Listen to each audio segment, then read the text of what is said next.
Raise your hand if you ever asked a child this question. What were you thinking? Raise your hand if you were that child.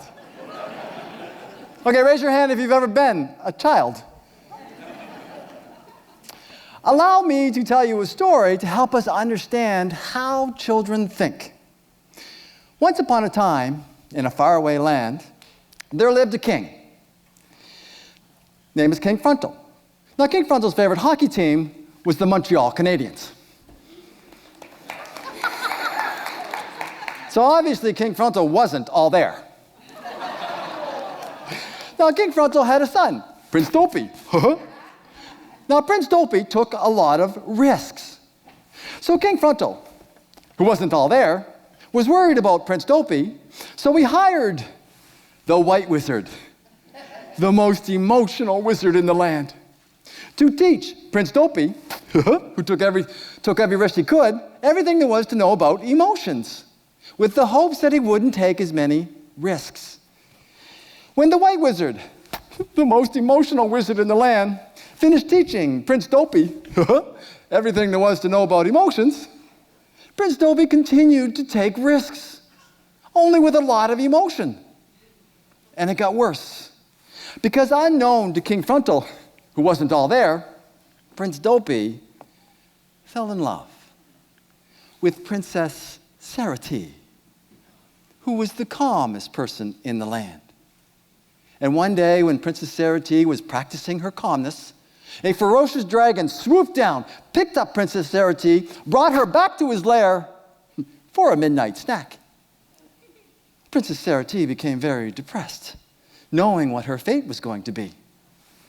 But Prince Dopey, who took a lot of risks, traveled to the dragon's lair to challenge him to a battle. It was a ferocious battle.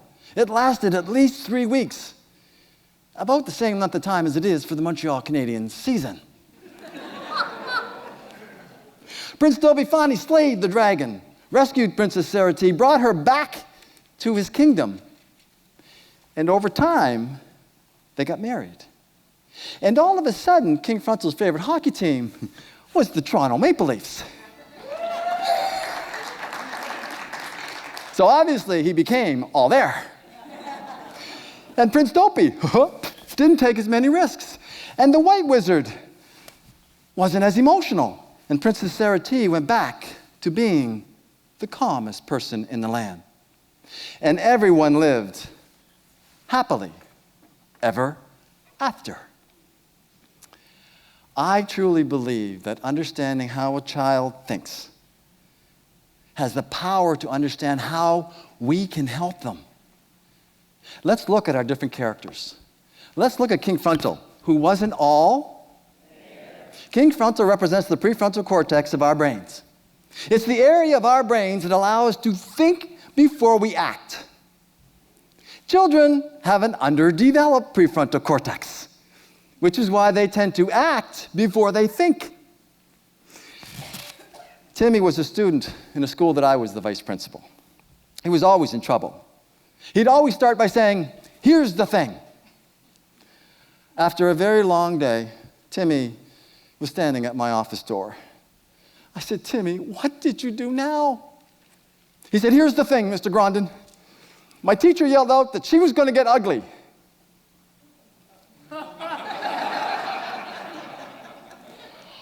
All I said was, "Too late." There's a reason. And then there's Prince Dopey, who took a lot of risks. Prince Dopey represents the dopamine in our brains. It's a neurotransmitter that inspires us to seek pleasure. Children have a low level of dopamine, which means they will still seek pleasure, but they're willing to take risks.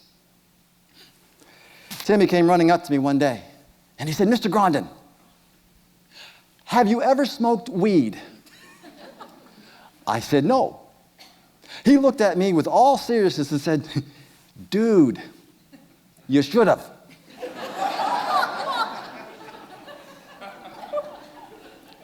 There's a reason. And then there's the white wizard, who's the most emotional wizard in the land. The white wizard represents the white matter in our brain. There is more white matter in a child's brain than any other time in his life.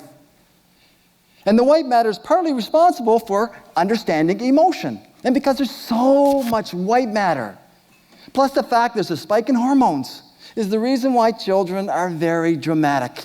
They're very emotional, and their emotions can change from one minute to the next. Timmy came into school one day with a smile as big as Texas. Why? Because he had a girlfriend for the first time in his life. By 9 o'clock, he stood at my office door with bloody knuckles because he punched his locker. I said, Timmy, why? He said, here's the thing, Mr. Grondin. I thought it'd be a better idea for me to punch the locker than to punch the guy that stole my girlfriend. By 9:30, Timmy is in the boys' washroom, sprawled on the floor, crying uncontrollably. Why? Because he saw his ex-girlfriend with another boy. Timmy went from happy to mad to sad within a short period of time. There's a reason. And then there's Princess Sarah T., who was the calmest person in the land. Princess Sarah T. represents the serotonin in our brains. We have enough serotonin built up in our brains to allow us to deal with crisis at a relatively calm fashion. Depending on how we perceive the crisis will depend on how much serotonin is taken out of our brains. Children, however, have a low level of serotonin, and they deal with crisis differently than we do. If there is a breakup of a boyfriend or girlfriend, they may perceive that as we would perceive a death in the immediate family. And if a child experiences multiple crises at a short period of time, their serotonin levels get to a point you have childhood depression. Not only did Timmy's girlfriend break up with him, but his peers were calling him mean, hurtful names because he was skinny. At the same time that his parents, who he loved dearly, were going through a divorce. Timmy sent a text message to his best friend and said, maybe life isn't worth living anymore. I called Timmy's mother, informed her about the message. I said, I have an idea. Timmy has his dream of becoming a champion sprinter, like Usain Bolt. I said, let's put him on a strength training program to help him with his dream. His mother agreed. Timmy was excited. Every day he did that strength training program, his body started to fill out.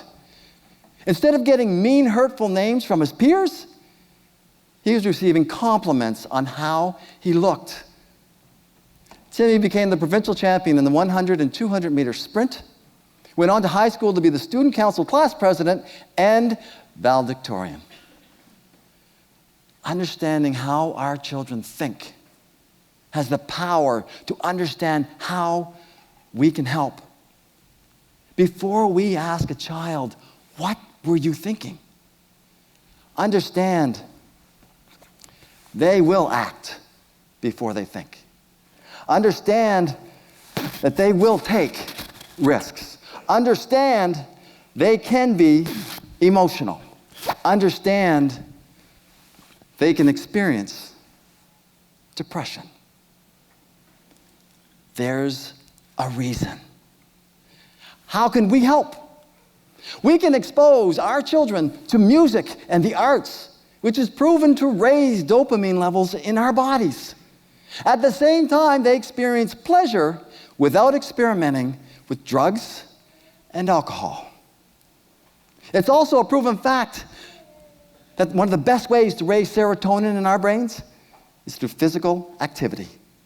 If we can inspire our children to be physically active at least an hour a day, it will raise their serotonins to a point that when they face crisis, and they will face crisis, their serotonins will be at a point that they will be a far cry from depression.